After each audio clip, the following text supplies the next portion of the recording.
to see about how we can able to have an extraction of raw data. So extraction of raw data meaning that raw data, the value of some data sources will be there. So how we can able to find those raw data. So what are the various forms of the data sources? So the data sources are from a structured information or an unstructured information. You can able to find various forms of data in the form of structured data, unstructured data, semi-structured data, time series data, spatial data or geospatial data, machine generated data or human generated one. So the first one is a structured data. As you are aware that data that follows some specific format often stores in the form of tables or databases termed to be structured data. Examples are CSV file, SQL databases, Excel spreadsheets. The second type is going to be an unstructured data, where data that does not have any predefined format or structure. Examples: textual documents, emails, social media posts, images, videos and audio files. Those are comes under here unstructured data. Third one is going to be semi-structured data. That data has some organizational properties but does not fit into a rigid schema. So JSON or XML files, log files, NoSQL databases are some examples of semi-structured data. The fourth one is going to be a time series data, where data collected over a time at regular or irregular intervals. Examples is going to be stock process, weather data and sensor ratings. Then is going to be spatial data or geospatial data, data that represents locations, shapes and features of objects in space. Examples: GPS coordinates, maps, satellite images. Sixth one is going to be machine generated data, where data automatically created by computer, sensors or IoT devices. Examples: server logs, smart device data and network traffic. And seventh one is going to be human generated data, where data created by human actions or inputs. Examples: social media interactions, survey responses and online transactions. How these data from the sources can able to be extracted, can able to be seen as a practical implementation.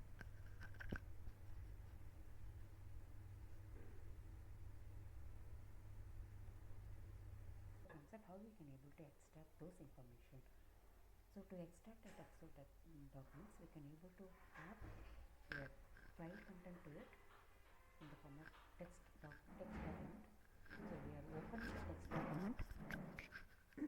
We are opening the text document in read textual mode. So open file in read textual mode and saving it as a file variable. So now this file variable contains your textual information. That file have been opened up as a file variable. So this file variable, beginnings of this file variable object, we can able to read the content of it. So file variable dot read the contents of it. Opened file will be stored as the content variable. Okay, so once you have been read the content, you can able to close the file. Okay, so close it file variable and just print the contents of it. So you have just opened a file in a read textual mode document. Once you have been opened, you can able to read the content of it through read method, and we are just going to print the content of it. And the second mode is going to be with open. The same textual document, you can able to use it in the other aspect. Using with open, we just opening a file with read textual mode as my file variable. This my file variable, we are just going to read using read method and storing the contents and just printing it. This is similar to the previous one. Here we are just going to use the other format of with open. You can also use directly. Okay, and other than that, you can iterate that content of your file using for loop. With open, opening the particular file in read textual mode as my file, and using iterative variable, we are just going to print the contents of it.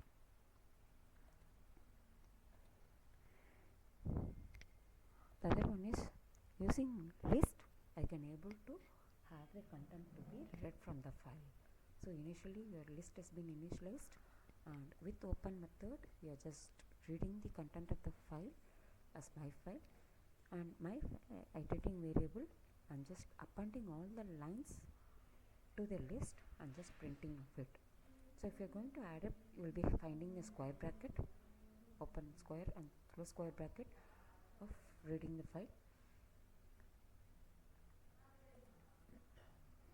The other way is the same. In a list method, using the list, I can able to have the element to be print. So you're just going to read the element. So when you're reading the element, it is similar to a normal file to be extracted. So initially using list with open method, reading the file as read textual method as my file, and using that my file variable, I'm just going to add all the lines to my list. Once I have been added all the lines to the list, I'm just going to iterate it and print all the elements and restricting, avoid the new lines at the end. So this is going to be similar to a normal. So when you're going to convert it to a list, when it have to be reframed back as a normal format, you can able to have iterating the particular list itself. It is going to be normal form. The second type of data source is going to be the CSV file. How we can able to extract the content from the CSV file. So you are supposed to import CSV, and you are going to open the CSV file .csv in read mode, as the file variable is going to be CSV file, and you are just going to read the particular object. So CSV is my library, that is your object, where reader is the method and passing the file to it. So this file can able to have stored in the CSV reader. So we are using the CSV object, we are going to utilize the reader method to open the CSV file, to read the content of the CSV file. I can able to iterate the content using iterator variable row and just printing the value of it, that particular row.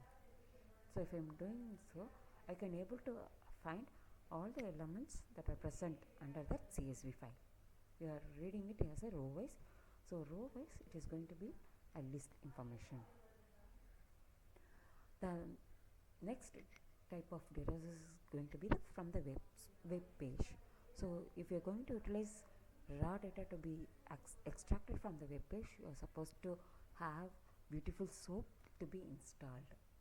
Okay, you are just going to have import request, and you are just going to make use of BSV4 from the beautiful soap.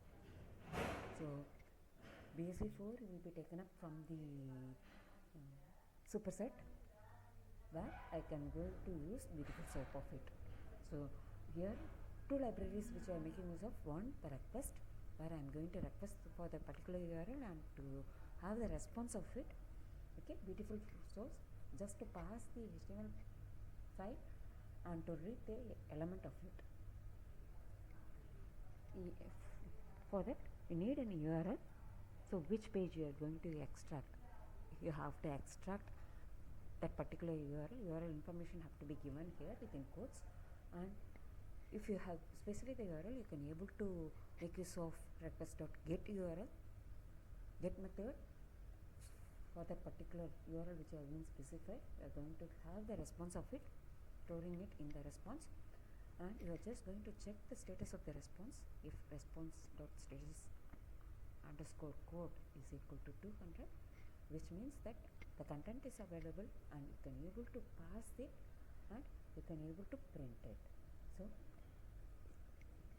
if the condition is true, then you are just going to pass the HTML content using beautiful soap method, passing the response.text. So response.text is where you have got the information from the URL as request.get. Here we have got the response, and we are just going to make use of the HTML.parser. So when you use this, all the tag information will be set back. Only the extracted information will be there. So for those extract information, we are just going to extract only the get text method. Using the get text method, I'm just going to print the raw source. Okay. So get text method, which is going to retrieve only the data, exact data. Else, if the condition is failed, which means that the page is not available or some other error has been happened. So else, just printing it failed to retrieve that particular page, and we are just going to retrieve the status of that particular URL. So response.status code, which reflects you back what is the URL code for it. Okay, status code for it. So I can able to extract the Google News page. And the next step is going to be the semi-structured, where in a semi-structured you can able to have JSON or XML files. Here you are supposed to have import JSON and import pandas.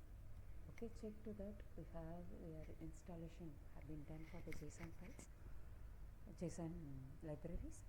Okay,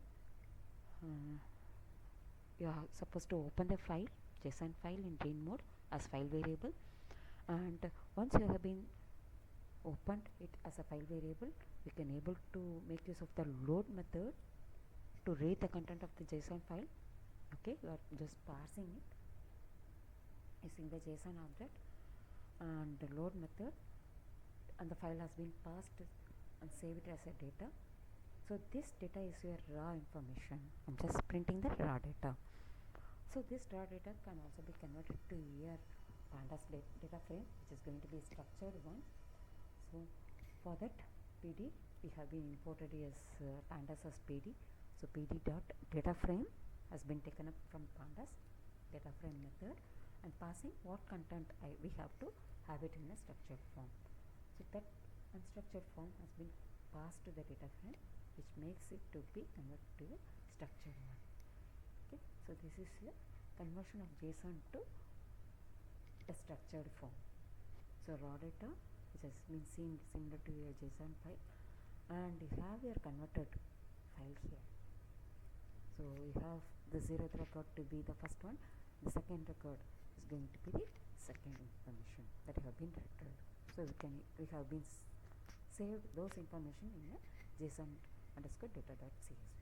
You can able to open the destination file also. And similar to your JSON, you can able to use it as an XML. So for your XML, you are supposed to have XML et.elementary. This have to be there. We are making it as a variable as et. Okay, elementary. So finding out the root and extracting all the elements from that root. Importing pandas, so we can able to convert it as a semi-structured to a structured also. The first step is you are supposed to load and parse the XML file. Okay, so for parsing the XML file, you are supposed to parse the XML. The original file content have to be parsed for the elementary. Okay, so we are storing it as a tree representation here. So when you have a tree object, so this tree object, from the tree object you can able to identify the root node. So for this we are going to make use of the tree object dot get root method and finding the root of it, storing it in root variable, and making use of the list, identifying all the values of the element and storing it in the list. We are initializing the list. Check whether record is there. So record is a keyword. Okay, find check record. If record is there, you are just going to have an item to be iterated. Okay, for each of the record we have the tag of name, age, city. So these are the tag one. So record is a tag. So checking whether record is there. If found, we are just going to iterate it and iterate it. Okay, then we can able to have values of those information can be able to be retrieved as an entry pack. We are storing it as an entry for those semi-structured information, and we are just appending to the list. So finally the raw data will be in the data list. So data list covers the square bracket, open square bracket and close square bracket to extract the XML data, raw data, only the value. So those raw value can able to be converted into structured one using pandas. PD is the object, the data frame is the method, and the raw text has been passed to it. So we can able to save it as a data frame also. So once you have been converted to data frame, this can able to be normally converted to a CSV file using to_CSV. We're just passing the file, okay, naming a file as XML data, that is DSV, and the indexing to be false. Okay, so we are just saving the content of the data frame to CSV file, so that it is going to be some representation, some structured representation form. Okay, extracting the raw data. So as it is being list, which is going to be in square bracket, and we can able to convert those XML data to a data frame. Okay, see to that when you are making use of the XML or JSON, the data content has been stored in the appropriate file path. So you can also check with other type of data sources for your extraction of raw data.